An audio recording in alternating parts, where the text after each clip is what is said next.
ఉత్తర ఛత్తీస్గఢ్ నుంచి Gulf of Mannar వరకు ఇలా విదర్భ మీదుగా ఇంటీరియర్ కర్ణాటక, అంతర్గత కర్ణాటక, తమిళనాడుని కలుపుకుంటూ ఒక నార్త్ సౌత్ ట్రఫ్ 0.9 కిలోమీటర్స్ వరకు ఉంది. 0.9 కిలోమీటర్స్ దగ్గర ఉంది. దీనితో పాటు రాష్ట్రంలో చిన్న చిన్న గాలుల యొక్క ప్రభావం వలన మరియు సంవహన వర్షపాతాలు ఉత్తర కోస్తా జిల్లాల్లో ఈ రోజు నుంచి రాబోయే 7 రోజులు కూడా 1-2 చోట్ల ఉరుములు మెరుపులతో కూడిన వర్షాలు పడే అవకాశం ఉంది. వీటితో పాటు ఈదురుగాలులు 30 నుంచి 40 కిలోమీటర్ల వేగంతో వీచే అవకాశం ఉంది. అయితే మొదటి 2 రోజులు అంటే ఈరోజు రేపు దక్షిణ కోస్తా జిల్లాల్లో పొడి వాతావరణం ఉండే అవకాశం ఉంది. 2 రోజుల తర్వాత రాబోయే వారం రోజుల్లో 5 రోజులు కూడా, మిగిలిన 5 రోజులు కూడా 1-2 చోట్ల ఉరుములు మెరుపులతో కూడిన ఐసోలేటెడ్ రైన్ఫాల్స్ దక్షిణ కోస్తాలో ఉండే అవకాశం ఉంది. అంటే ఉత్తర కోస్తాలో వారం రోజులు కూడా 1-2 చోట్ల ఐసోలేటెడ్ రైన్ఫాల్ ఉండే అవకాశం ఉంది, ఉరుములు మెరుపులతో కూడి.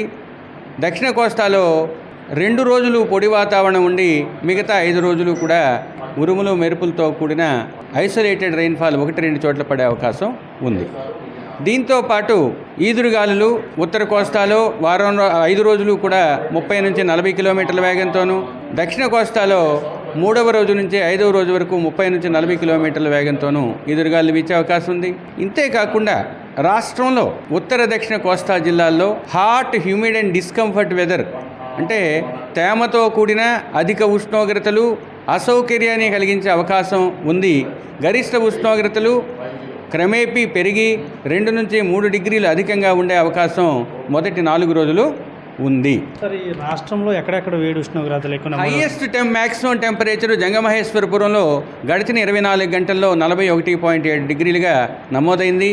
మిగతా ప్రాంతాల్లో చూసినట్లయితే కళింగపట్నం, విశాఖపట్నంలో వాల్తేరులో 34 డిగ్రీలున్న రాష్ట్రంలో మిగతా చోట్ల 37 నుంచి 39 మ్యాక్సిమం టెంపరేచర్స్ రికార్డ్ అయ్యాయి. నందిగామలో 40.5 డిగ్రీలు, జంగమహేశ్వరపురంలో 41.7 డిగ్రీల ఉష్ణోగ్రత గరిష్టంగా నమోదైంది. సాధారణ ఉష్ణోగ్రత స్థాయితో పోలిస్తే ఈ సీజన్లో ఈ టైంలో ఉండే టెంపరేచర్స్ కన్నా 1-2 చోట్ల మాత్రమే సాధారణ స్థాయి నుంచి కొంచెం అధికంగా ఉన్నాయి.